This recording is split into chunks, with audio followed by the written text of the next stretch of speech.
In this video, I will show you how you can transfer money from Binance to Payoneer, so make sure to watch the video until the very end.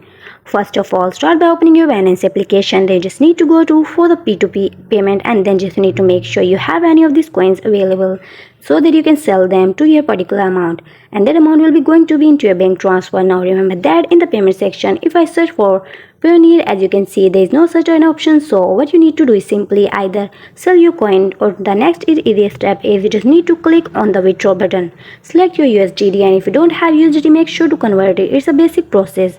And then you just need to select your bank transfer. Make sure you select your currency into the currency that Payoneer wallet has enabled, and you just need to click on the continue button. Now after, you just need to follow these on-screen instructions. Simply add the money into your bank account. Now just need to open up your Payoneer account and just need to select your balance, and you just need to add a particular amount from the same bank account in which you have received from Binance.